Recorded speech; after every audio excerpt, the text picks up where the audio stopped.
Right. And I want to recognize Josh Adjutant. Where's Josh? State Rep. He's here somewhere.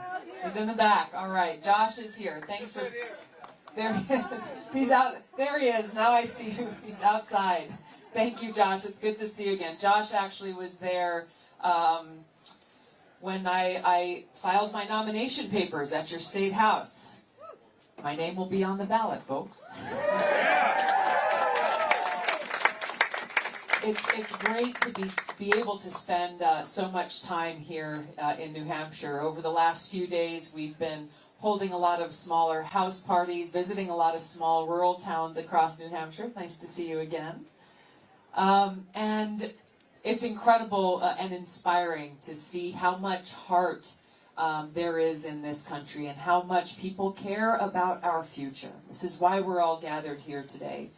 Because we have concerns about the establishment, the status quo, that the government that is of, by, and for the rich and powerful, rather than the government we want, we deserve, and we are striving toward. That government of, by, and for the people. We're concerned about the threats that we have coming externally towards us, but we're concerned about the internal threats that we have in this country that are causing such great harm and suffering for people. We'll get to a bunch of the different issues. I'll try to keep it brief so we can get to questions and answers here. I want to hear what's on your mind. But I want to just start with something that I think is at the heart of the change that we're talking about.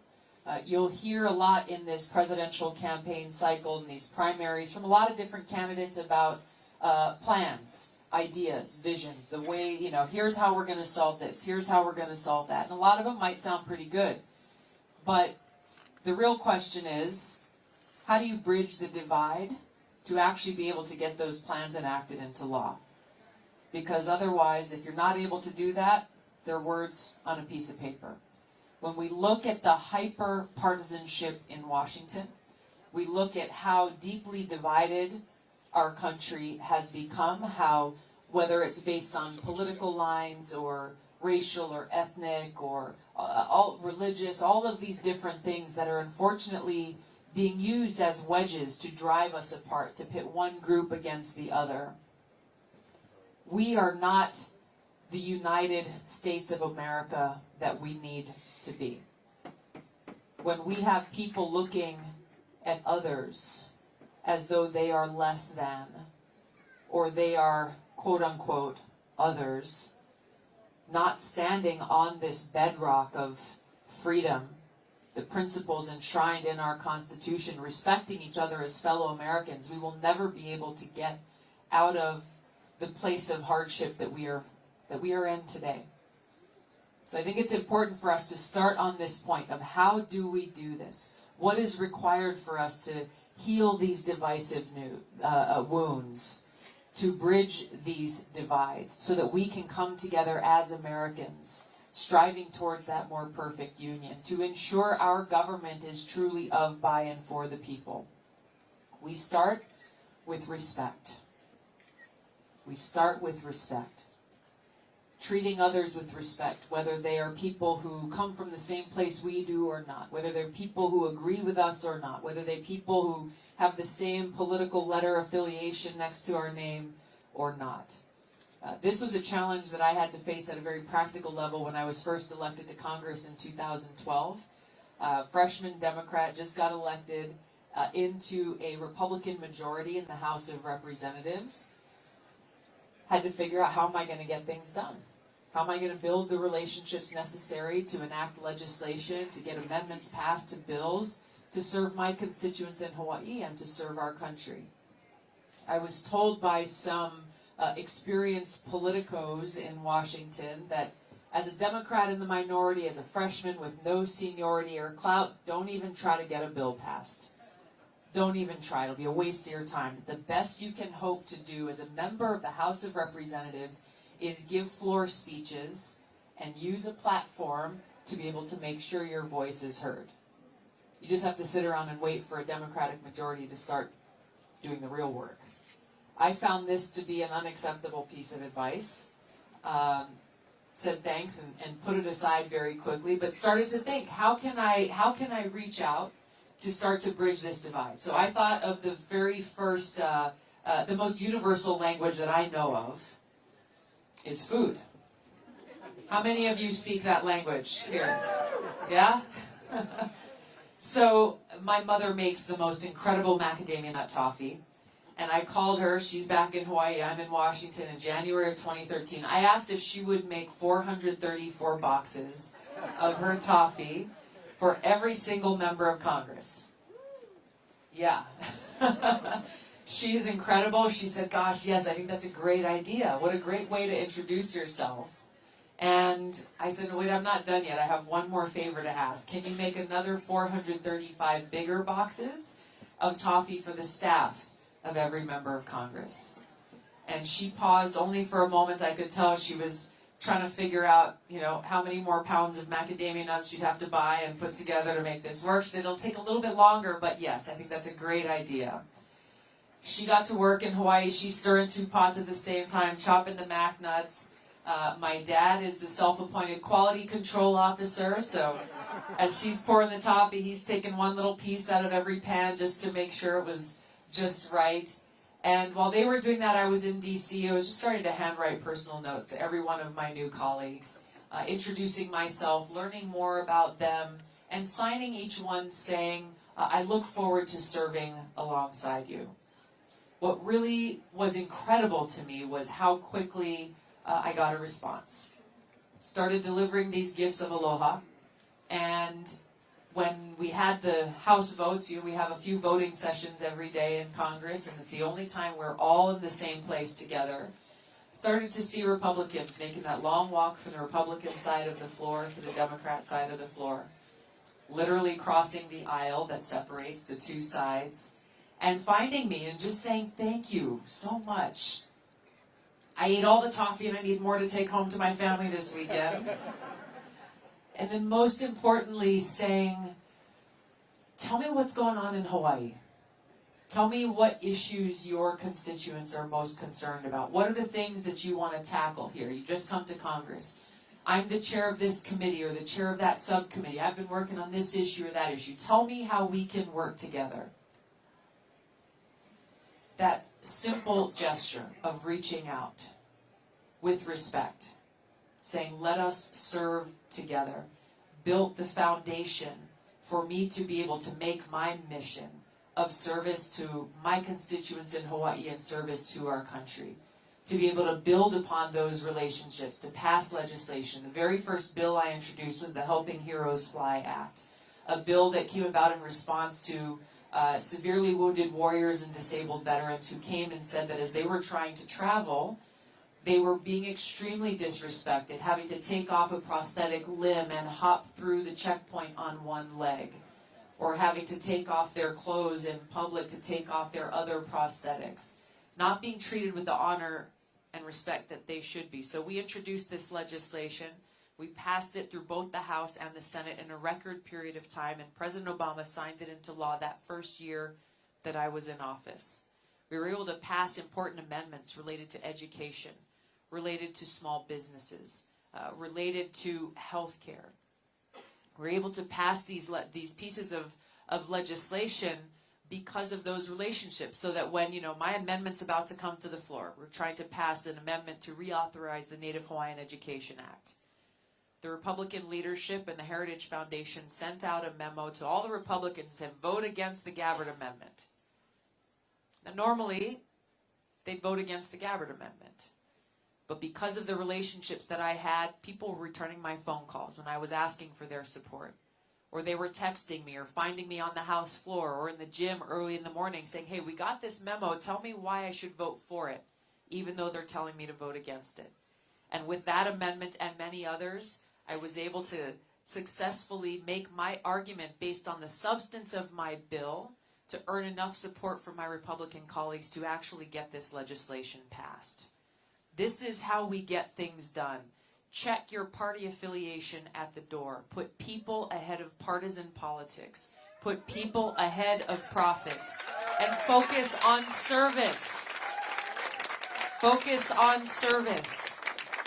That we stand here together united as fellow Americans, without preconditions, respecting each other for who we are, and recognizing that when we stand united, motivated by this love that we have for our country, this appreciation we have for the freedoms enshrined in our Constitution, and the respect that we have for each other, there's no obstacle that we cannot overcome. Yes, we will have fierce debate.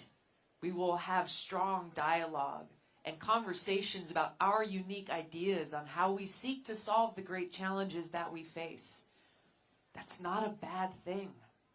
That's the beauty of what our freedom of speech, freedom to assemble, freedom to protest, that is allowed here in the United States of America.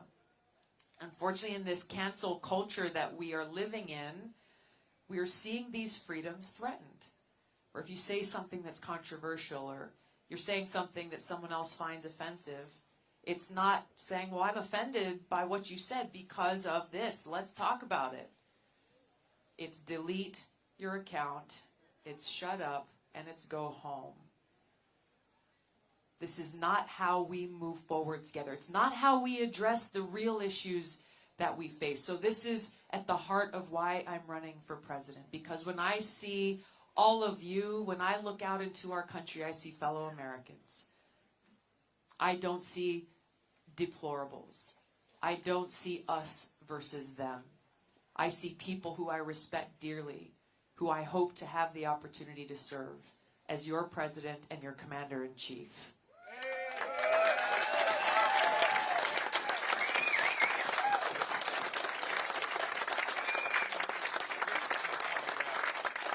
Thank you. I'm going to close with one note on policy as we open up the conversation here. It's something that many of you have heard me talk about before, and frankly, this is an issue that I have found has brought people together across party lines everywhere we go, and that issue is the cost of war. As we look at challenges that we face in our local communities, infrastructure needs, healthcare, education, protection of our environment, too often, we, the people, are told there's just not enough money. There's not enough money to make sure that your kids are getting the tools they need to get a good education. Not enough money to make sure that our teachers are paid what they deserve. Not enough money to make sure we all have clean water to drink. Every American has clean water to drink. Clean air to breathe. A safe community to live in. Sorry, just not enough money. I served on the city council. I served at the local level of government. I understand what these budget restrictions mean and how far you have to try to stretch every single dollar. But here's the unfortunate reality, is that those same politicians who tell us, sorry, there's just not enough money to make sure that your needs are met, that your loved ones are taken care of, there is somehow an unlimited amount of money for our country to be the world's police, to go and topple dictators in other countries that we don't like, the ensuing nation building that follows, wars that undermine our national security, strengthen terrorist groups like ISIS and Al-Qaeda, what to speak of the devastating human cost of war, the lives of my brothers and sisters in uniform who were lost, the pain and suffering and destruction caused in the countries where we wage these wars. No more. No more.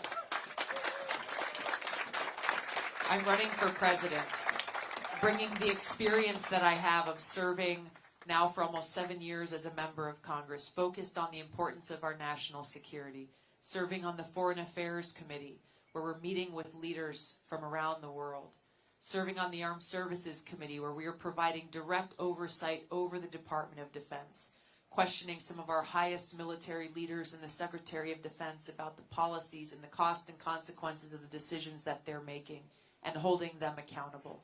Serving on the Homeland Security Committee, recognizing some of the domestic threats that we face. Bringing that experience and understanding in foreign policy and national security, combined with the personal experience that I have of serving as a soldier now for over 16 years and deploying twice to the Middle East, that has prepared me to serve you on day one as Commander-in-Chief, to end these wasteful regime change wars. Work to end this new Cold War and nuclear arms race that we are in. Hardly anybody's talking about this, even though nuclear strategists are saying we are closer to the brink of nuclear catastrophe than ever before. this nuclear arms race that's making us less safe and costing us trillions more to build more of these nuclear weapons, pushing us in the wrong direction towards a race that no one can ever win. I will end these wasteful, counterproductive wars and these arms races and take our money, either put it back in our pocket or invest it in serving the needs of our people and communities just like this.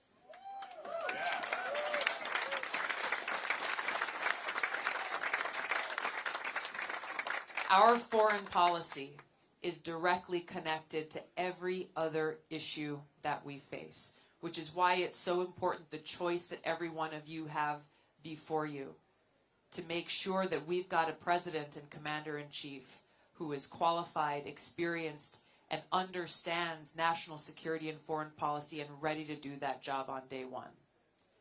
That person is me. I hope to have your support. Thank you so much. Thank you. Thank you. Thank you. All right, we'll open it up for some questions. Yes, ma'am. You said previously that you don't support third trimester abortions. I would like to imagine that you trust a woman and their doctor to make their own choices, but if you're executive, would you support bans on abortion? The restriction that I support is in the third trimester, unless a woman's life is in danger or there are severe health consequences. What those health consequences are obviously between a woman and her doctor. But this position stands in line with the ruling that was made in Roe v. Wade, respecting and supporting a woman's right to choose, as I do, but also recognizing the viability of the baby in the third trimester, and therefore is why I support those restrictions at that point.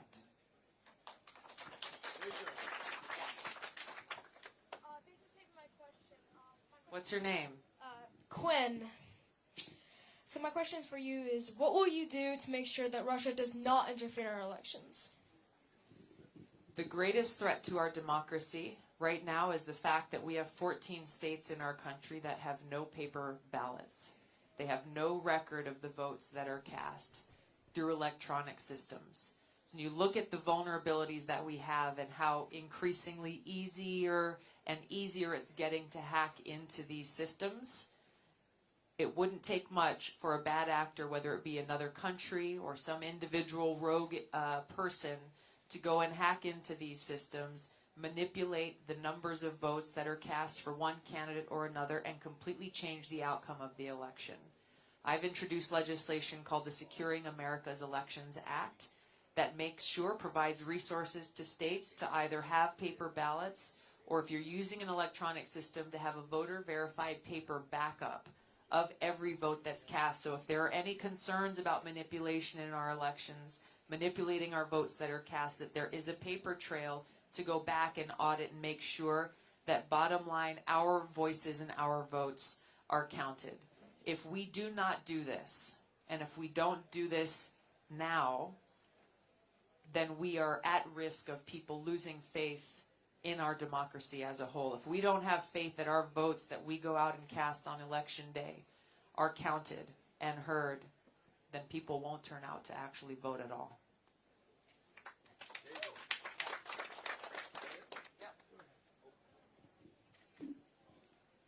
I'm a retired Air Force E7 Master Sergeant, and Vincent said that I could do a top 10 countdown. So on a light note, I would like to know why, once I mentioned that I was a retired Air Force, all of a sudden Vincent's like, no. On a light note. Go Navy, beat Army. Hell no. Come on now. Go Navy, that's fighting beat words, Army. buddy. I'm just saying. I think that, hasn't the Army been beating the Air Force lately? I'm just saying. All right. Thank you, Major. Thank you. Yeah, right here. Oh, all right. We'll take you first. We'll get her next. Do you support the Constitution as written with amendments, or the concept of a living Constitution? What do you mean by the living Constitution? Well, a lot of the ultra-left folks seem to want to recast the Constitution to what is a contemporary need. And there is a demarcation in that thinking. I support, I think we have them here today. Every event that we have, we give out pocket-sized copies of the Constitution and Bill of Rights for that reason. We have the Constitution and the amendments and the Bill of Rights for a reason. These founding documents provide us with that guiding path for our government to ensure that our freedoms are not impeded upon. Thank you. Yes, ma'am. Hi, I'm wondering what your priorities are personally and also what your priorities are for policy. That's a big question. I could get really deep with that. Yeah, right.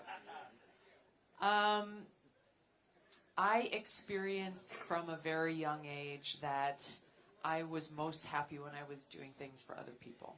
You know, for me as a kid growing up in Hawaii, the ocean was my playground. We went hiking, we went surfing, and you know, my friends and I, we'd get together and like clean up the beach on the weekends instead of maybe going and playing and doing something else. And even at that young age, I experienced how happy that made me, and made the decision early on in my life that I wanted to dedicate my life to be of service.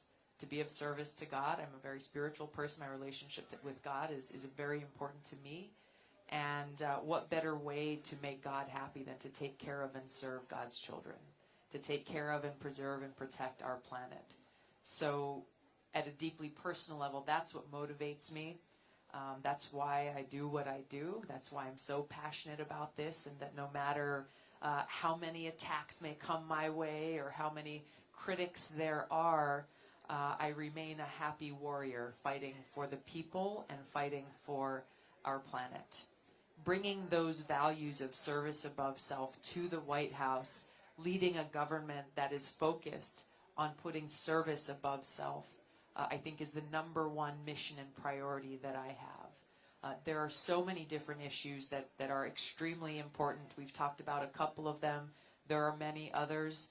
Just in the interest of time to get around to the other people, I think the two main points that are necessary for us to make progress in dealing with those issues is putting service above self and getting big money, special interests, and their money out of our politics. All right, we're going to go to the back here. Yes, sir, with the glasses, by the speaker. Come on, Chris. Come on. I want to say thanks to our friend Steve Cook, who is our audio guy here, making it so we can all hear each other tonight. Thank you, Steve. One of our amazing volunteers. Thank you. Yes, sir. Hi. So you have an extremely muddy track record on LGBTQ rights, specifically opposing same-sex marriage. I'm a member of the LGBTQ community who will be eligible to vote in the primary election. Why should I consider voting for you knowing you opposed my inclusion in an institution so connected to equal dignity? And a specific, I guess more specific question, currently there is a bill, the Equality Act, being considered in Congress. It most likely will not be supported by President Donald Trump. Would you consider signing the Equality Act into law once it passed through Congress during your presidential candidacy? Yes, I am a sitting member of Congress, as you may know. I've been there for almost 7 years, and I encourage you to take a look at my record on these issues that you're concerned about in Congress. I'm a member of the Equality Caucus, a co-sponsor of the Equality Act, and voted to support it when it passed the House of Representatives not that long ago. Like a lot of people, even you look back at people like President Obama and Secretary Clinton, they too opposed gay marriage at one point in their lives. I grew and learned and evolved in my own positions on these issues, and my commitment to fight for equality for all Americans, fighting for LGBTQ Americans, ensuring that we are finally going to bring about an end to discrimination, whether it be in the workplace or in school or in other places within our country. This is the goal of the Equality Act, and I believe why it's important for us to pass it. My record is very extensive. It's on my website. I encourage you to take a look. That should answer and dispel any concerns that you may have from long ago. Thank you. Hi, Tulsi. My name is Deborah. Hi, Deborah. Hi. I'd like to know where you stand on Medicare for All. Thank you. Healthcare is an issue that is top of mind for most people everywhere we go. Democrats, Republicans, independents, libertarians, because it's one that hits close to home for all of us. I met a woman earlier today at a house party that we had who talked about two of her children who have rare diseases and how the medicine that they need to stay alive costs $100 per pill. Per pill.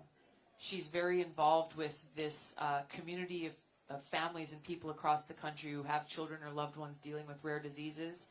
She says 1 in 10,000 people get this disease that 2 of her children have. And she is struggling with this question about how, not only now, but in the future, will they be able to get the medicine that they need. What I'm putting forward is a health care plan that I'm calling a single payer plus plan. It takes this concept of Medicare for All that ensures every single American automatically gets the care, the quality health care that they need, taking away the big insurance and big pharma influences that have existed in our healthcare system for too long, while still allowing for those who want to purchase supplementary private insurance, or if they have an employer-sponsored plan that they like, that's fine, they can keep that, but that does not undermine or take away that guarantee of health care for everybody, regardless of how little you have in your pocket, regardless of what kind of pre-existing condition or rare disease that you may have. The argument that this is not possible in the United States of America falls flat for me because of a couple of reasons. You know, I've looked at the healthcare systems of different countries around the world, and I think that the models presented by those in Australia and the UK, I think, give us a direction of what's possible. And for the United States to not be able to accomplish something that every other developed country in the world has done is unacceptable to me. This is about people, and it's about our health and our well-being. We can accomplish this. It's tough. It's not going to be easy because we'll be completely changing the model of our healthcare system. But the problem with our healthcare system is that it is, at its core, a profit-driven one, rather than one that's actually focused on the health and well-being of our people. So let's get the big profits for big pharma and big insurance out of it and focus on that.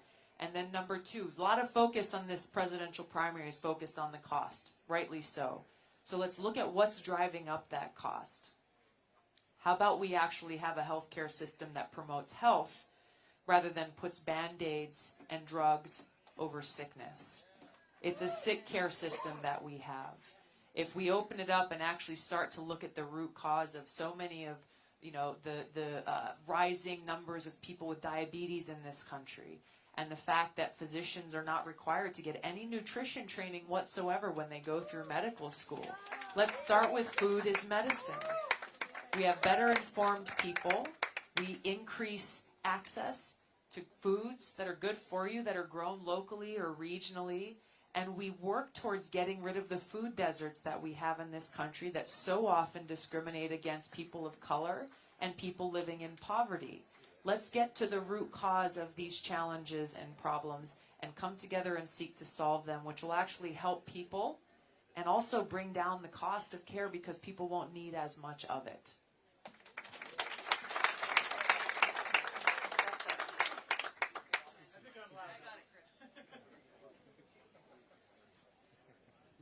What is your position on one person, one vote, and eliminating the delegate system? Are you talking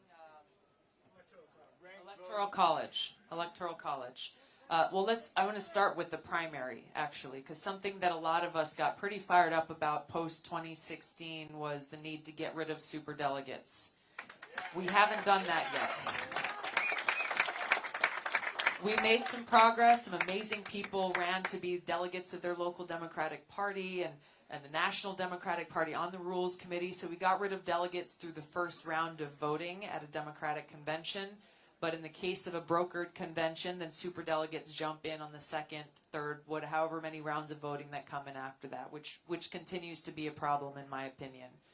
Open primaries is something that I think that we need across the country to encourage people to get involved in our election, much like you have here in New Hampshire. On the question of electoral college, I do believe in one person, one vote. My concern about I don't support getting rid of the electoral college, and I'll tell you why. Small states like yours and mine will be completely ignored. You get rid of the electoral college. What we need to do is reform it, because the way it exists right now is not representing our voices and our votes, because it's a winner-take-all system. You know, if somebody comes and wins New Hampshire with 51% of the vote, they get every single electoral vote. What needs to be done is to change it from winner-take-all to proportional. So that if I win, say 55% of New Hampshire in a general election, I get 55% of those electoral votes. This is the best way that we can make sure that our voices are best represented in these elections. Thank you. I'm going to take one last question. Yes, sir. Hi, Tulsi. I served in the Marine Corps as a sergeant for 5 years, and Thank you. One of the biggest reasons I joined was for humanitarian assistance and disaster relief. What was your job in the Marine Corps? I was an intelligence chief. Okay. I just want to know how big of a priority is disaster relief for poorer countries in your administration? Thank you. This is in the National Guard. You know, this is something that we get to do here at home quite a bit. You know, there have been natural disasters, floods, an active volcano in my home state of Hawaii that our National Guard has stepped up to respond to here at home. But also through the National Guard, I've worked on training exercises you probably participated in with other countries to go through these different humanitarian aid and disaster response scenarios. I think it's important for us to be able to play an active role in bringing what we can to helping people recover in these situations. We've seen outreach come in from other countries. For us, again, we had a tough year last year in Hawaii, who want to come and bring their resources to help us. I think this is exactly a great example of how we in the United States can be a force for good in the world, that we can build stronger relationships and partnerships with people in other countries in a way that's actually helping them and helping to empower them to have stronger communities, stronger infrastructure themselves. We've got a lot of resources, a lot of lessons learned, a lot of tools that we can help provide to people so that they can be more sustainable in their own lives, in their own communities. Thank you very much.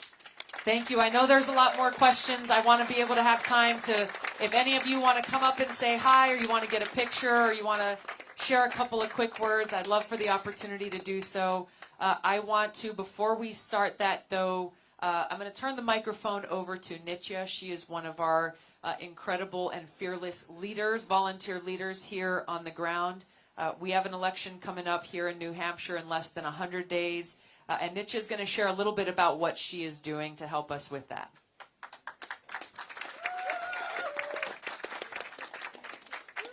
Aloha, everyone. My name is Nitya. And first of all, I wanted to share a personal story about how I started becoming a volunteer and helping Tulsi Gabbard. So I'm from Hawaii. She is my congresswoman. And I have never been political ever in my life. Just like Tulsi said, I grew up playing on the beach, you know, running in the forests. I'm a farm girl. And when my dad invited me to come to her announcement for her presidency on January 11th, I was a little bit skeptical. This has nothing to do with me in my community. Why would I have to go do this? But I went and I listened. And everything Tulsi said really shocked me and really made me start to care. She talked about bringing back the values and ideas of our founding fathers in our Constitution. She talked about these wars and how we were spending all this money that could have been used in my local community,